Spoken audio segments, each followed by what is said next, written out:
Hola, bienvenidos a este tercer programa de Afila tu Seguridad, un espacio que tiene como objetivo divulgar buenas prácticas, consejos y pautas para fomentar nuestra seguridad. Recuerden que pueden remitirnos dudas o consultas sobre todo aquello que les preocupe en materia de seguridad a través del correo electrónico afilatuseguridad@laregion.net o dejarnos su aviso también en el WhatsApp 686-718-442. Contamos en este programa con dos voces con experiencia en sus respectivos campos. Hoy tenemos con nosotros al capitán de la Policía Judicial de la Guardia Civil de Ourense, Juan José López Castro. Bienvenido, Juan José, capitán. Muchas gracias. Y también a Luis Garnil, letrado del despacho Lex Aurea Abogados. Bienvenido, Luis. Gracias. Tras abordar en programas anteriores casos de ciberestafas, hoy queremos hacer una radiografía sobre la droga que nos rodea. El gran negocio de la droga a nivel mundial, por dónde entra, cuáles son las drogas que actualmente circulan por Galicia y el papel de Ourense para las bandas organizadas que la mueven. También conoceremos de primera mano cómo se persigue y se combate y qué delitos penales cometen, desde el narcotráfico a gran escala hasta el menudeo en nuestras calles.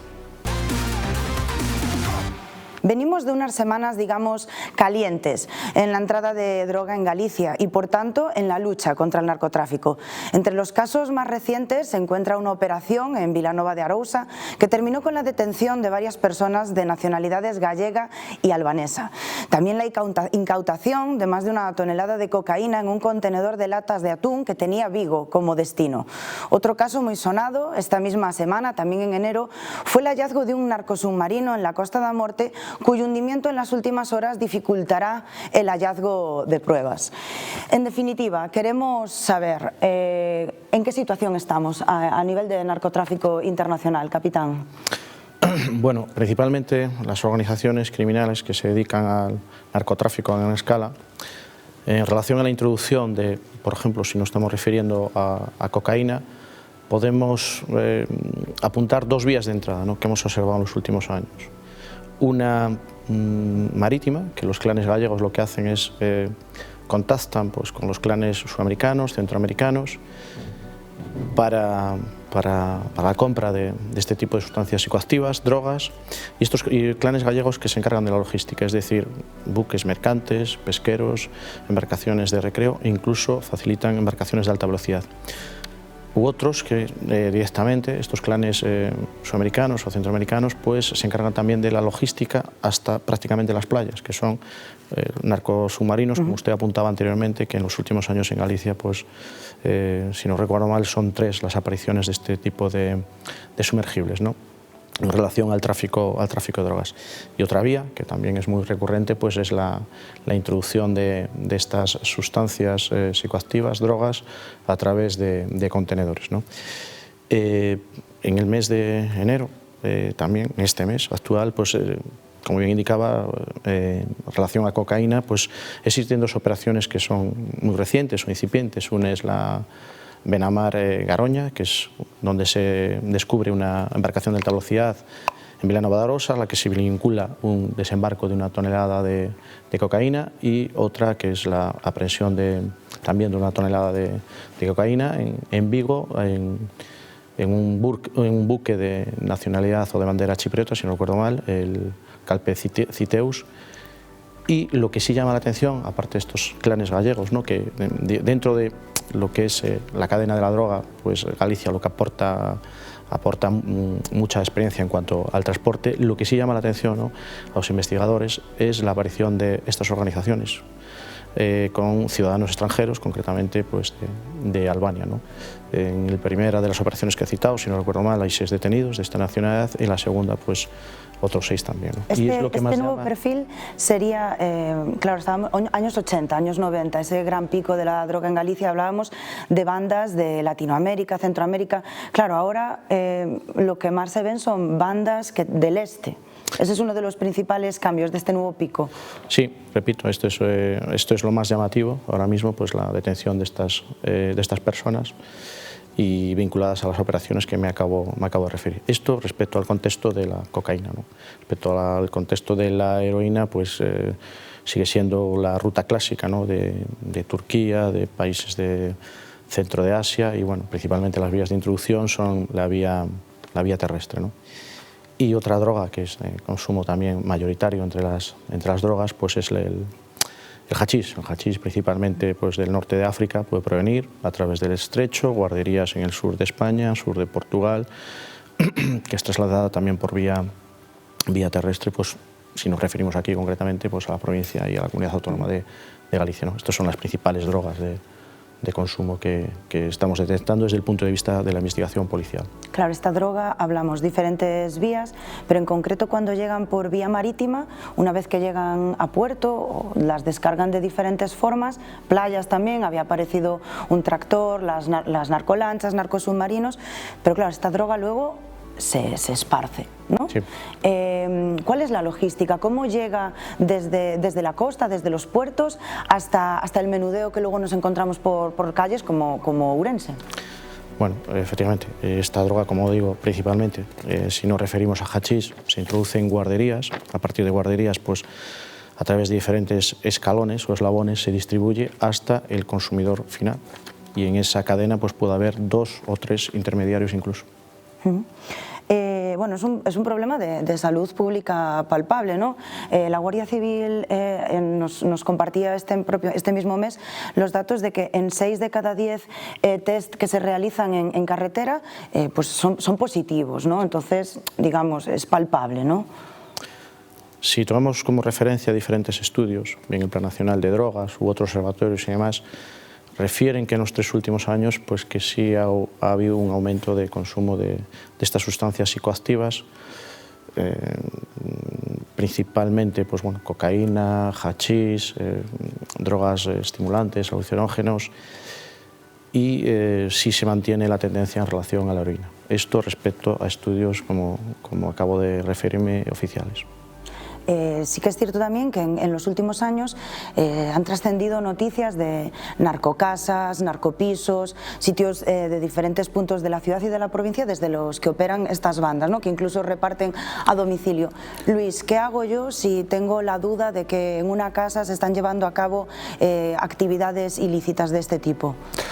Bueno, yo le pediría a la persona precaución a la hora de denunciarlo. Lo más importante creo que es que no revele su identidad, que plantee una denuncia anónima, sobre todo por posibles represalias. Al fin y al cabo, pues el mundo de la organización criminal también puede llevar a cometer delitos de lesiones o otro tipo de delitos. Entonces, lo más importante en ese caso sería pues proteger la intimidad del denunciante, pues a que acuda a la Guardia Civil, a la policía local si vive en la ciudad, o bien a la Policía Nacional, pues si la ciudad donde vive la persona, en este caso Ourense, tiene la posibilidad de hacerlo. Y lo más lógico y protector sería eso, denunciar anónimamente, aportar algún dato relevante, pues tiene una fotografía de las personas, número de casa, cuántas personas normalmente ejercen la actividad, es decir, dar un poco de información y que los cuerpos y fuerzas de seguridad del Estado hagan el trabajo. Sería lo más lógico y, como digo, lo coherente. O sea, podemos transmitir seguridad en este sentido, ¿no? Que una denuncia anónima, tú estás preocupado,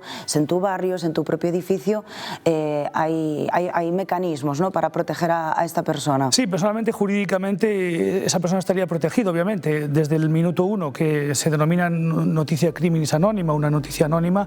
Lo que hacemos es dar traslado a los cuerpos y fuerzas de seguridad del Estado para que ellos investiguen, que ellos inicien la investigación, es decir, se ponen en conocimiento una serie de hechos, pueden ser más o menos relevantes o pueden ser indiciarios, y la policía es quien hace el trabajo de investigación, por seguimientos, y al fin y al cabo en este caso la investigación, ir hasta el final, ver si realmente se perpetró el delito o no, ese es trabajo de la policía o de la Guardia Civil. Por tanto, yo creo que esa persona que está viendo la comisión de un posible delito, con que haga el trabajo de ponerlo en conocimiento de los cuerpos y fuerzas de seguridad del Estado anónimamente, sería suficiente y sería bueno incluso, porque bueno, al fin y al cabo pues a nuestro despacho llegan personas preocupadas en muchos parques que dicen, oye, pues hay muleros, hay personas vendiendo droga, y digo, bueno, pues lo suyo será denunciarlo, y no, mucha gente no lo hace por miedo, y se le explica que tienen este mecanismo de denuncia anónima, vaya, denúncielo, ponga más o menos una descripción de la persona que está cometiendo un delito y ponga en marcha pues la investigación de esta forma.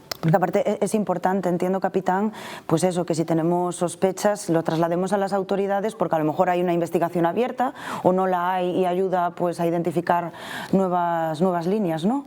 Sí, en este ámbito es común pues este tipo de denuncias anónimas, que nos lleguen y que den pie pues al inicio de la investigación. Es bastante común, como comenta el profesional de Derecho. Bueno, estamos hablando de narcotráfico, pero en muchas ocasiones no solo hablamos de este delito, ¿no?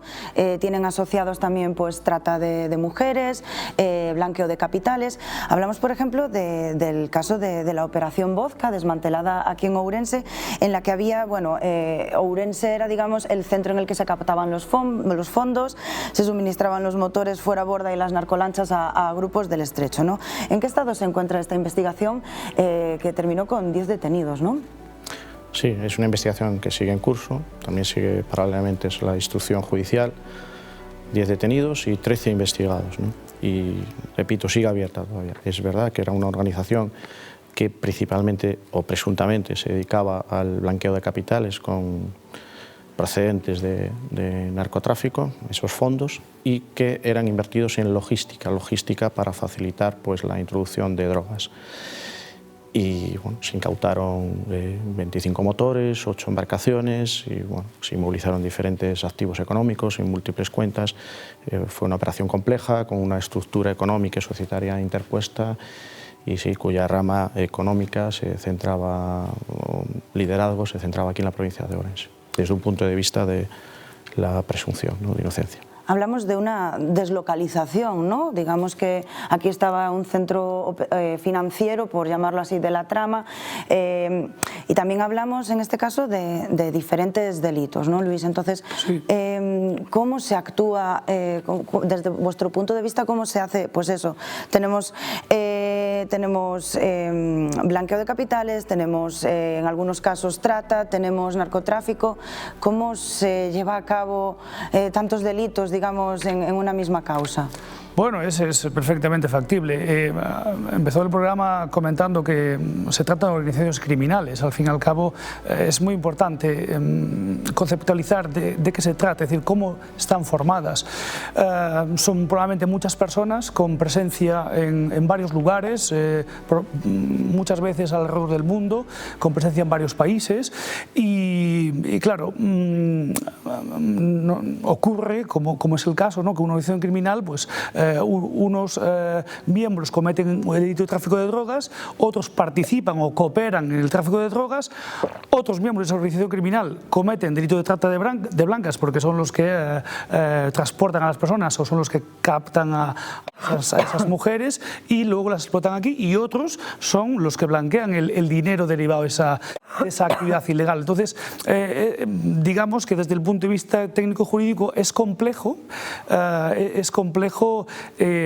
analizar a veces cuál es la acción típica o el delito que ha cometido cada uno, porque en el caso de la operación Vodka es probable que estos individuos presuntamente que han cometido el delito de blanqueo de capitales también hayan podido participar en el tráfico de drogas, suministrando esos motores. Es decir, si hacemos una interpretación pues extensiva del 378 del Código Penal, es posible que hayan participado. Por tanto, estamos ante un crimen complejo y habrá que ver el caso particular. Este despacho pues no conoce en concreto los pormenores de la instrucción, pero bueno, habrá que ver en qué acciones ha participado estas personas en concreto de Ourense para determinar pues si también han cometido un delito, como digo, de tráfico de drogas, aparte del blanqueo de capitales, que está prevista una pena de prisión para estas personas mínimo de 6 a 9 años. Si pueden sumarse otros delitos como tráfico de drogas, podríamos ir de 12 a 18, si son líderes de esa organización criminal, o incluso menos, pues si son meros partícipes, pues de 6 a 9. Vamos a ver también en concreto, pues como digo, las acciones que han cometido, ¿vale? Bueno, pues hablamos de eso, de organizaciones muy organizadas, válgame la redundancia, que claro, y medios policiales los justos. Un caso que llamó mucho la atención fue en Algeciras, aquellos agentes de la Guardia Civil que perseguían a unos criminales y que al final pues tuvo un final, digamos, trágico, ¿no? Sí, lamentablemente tenemos que lamentar, valga la redundancia también, pues el fallecimiento de 2 compañeros, ¿no? Pero es cierto que se ha redoblado muchos esfuerzos en la lucha contra este tipo de organizaciones que como antes apuntaba acertadamente, son organizaciones que tienen muchos medios, muy sofisticadas, que utilizan estructuras económicas y societarias para el blanqueo de capitales, que rebasan el ámbito local, que están en el ámbito internacional o transnacional. Sin embargo, tenemos que indicar, y sirva de ejemplo del refuerzo de las investigaciones policiales, y tomando como referencia la operación Vodka de abril del pasado año, si no recuerdo mal, en ese mismo mes hubo 4 operaciones contra organizaciones criminales dedicadas al tráfico de drogas a gran escala, en las que se detuvo a 60 personas en el mes de abril del pasado año. Bueno, y daría para otro programa, pero me gustaría conocer, antes de terminar, desde vuestro punto de vista, cómo cambiaría todo este panorama la legalización de las drogas, ¿no? Luis, empezamos contigo. Bueno, hombre, yo es un melón. Sí, bueno, a ver, yo teniendo en cuenta la historia y teniendo en cuenta cómo funcionan las prohibiciones, cómo funcionan las legalizaciones, teniendo en cuenta que vivimos pues, en un sistema de Estado donde el Estado intenta regularizar todo, creo que sería positivo. Es decir, Países Bajos lo hizo en su momento con las drogas blandas y redujo considerablemente el consumo. Es decir, creo que tenían un 11 y poco y lo redujo hasta el 8, el consumo de drogas blandas, pues hachís o cannabis o derivados de cannabis. Yo creo que sería positivo porque creo que lo prohibido, y esto no es que lo crea yo, sino son estudios también, lo prohibido le llama a la gente, es decir, atrae. Entonces, si nosotros como sociedad llevamos a cabo un plan educativo en el cual imprimimos mucha doctrina acerca de lo malo que son las drogas, aunque esté legalizada, en el caso de droga blanda, creo que podemos conseguir una reducción del consumo. Es decir, es bueno presentarle a un niño, es decir, 5 años, 6 años, las drogas son malas, que llegue a la preadolescencia y decir las drogas son malas, y pasa esto si consumes drogas. En el cerebro, mira, esta tela de araña, esto es una araña, hay ejemplos de telas de araña, esto es una araña que no consume drogas, y la telaraña es perfecta. Esto es una araña que se ha visto sometida a un consumo de droga y fíjate que el tejido es erróneo. Por lo tanto, el efecto en tu cerebro es malo. Si nosotros educamos en ese sentido, creo que reduciríamos el consumo. Entonces, yo abogaría por sí la legalización, pero las drogas blandas, porque están muy estandarizadas. Hoy cualquiera puede cultivar en su casa, es una realidad. Cualquier persona cultiva cannabis, es decir, o bien en una huerta o bien en un piso incluso. Es decir, cualquiera puede hacerlo. Entonces, si apoyamos una legalización para autoconsumo y podemos estudiarlo para introducirlo en el mercado, pero con una serie de controles, estaríamos por la labor. No estoy tanto por la labor de las drogas duras. Las drogas duras, como por ejemplo son la importación de cocaína. Yo no veo al Estado español regularizando cómo va a pagar y cómo va a medir la calidad de una cocaína, por ejemplo, que compra en Colombia, pero es decir, no lo veo viable. Es decir, no lo veo viable porque estaríamos fomentando precisamente, al fin y al cabo, las organizaciones criminales también en origen. Y luego, pues igualmente las drogas de diseño. Al fin y al cabo, hay las metanfetaminas que no hemos hablado antes, pero sí que es cierto que Centro Europa, sobre todo, se nutre de drogas de diseño. Hay muchísimos laboratorios clandestinos en Europa. Son las drogas que más priman, quizás. Y obviamente yo no estoy por la labor de que los tengamos a disposición nuestra como una panadería, pero sí que es cierto que a lo mejor pues regular el consumo máximo idóneo, ver si son buenas o no son buenas. Es decir, creo que la perspectiva es educar. Es decir, no me estoy posicionando muy en contra, pero quizás inicialmente sí, porque falta educación y falta mucho camino para poder ser conscientes de lo que vamos a tomar si nos enfrentamos a una droga. O sea, diríamos, haciendo un resumen, más educación, ser claros también, más educación para evitar el consumo y ser más claros en cuanto a lo que le puede suceder a una persona si consume determinado tipo de droga durante un tiempo largo, ¿no? Efectivamente, es que a mí, por ejemplo, en mi plan educativo nunca me han puesto delante qué le sucede a unos pulmones, por ejemplo, si consumes cannabis, o qué le sucede a tu cerebro. Es decir, sería bueno que quizás pues en el periodo escolar o anterior se vaya pues informando, pero conscientemente a nuestros niños para prevenir el consumo. Capitán, ¿qué opina? Bueno, al respecto, sí es cierto que hay modelos que han adoptado la legalización de ciertas drogas. Es verdad que ha generado un debate intenso, poco pacífico, con controversia, incluso desde el punto de vista de la repercusión en el ámbito sanitario, y a mí particularmente pues me falta información para poder tener una opinión al respecto. Bueno, ahora estamos a las puertas de Entroido.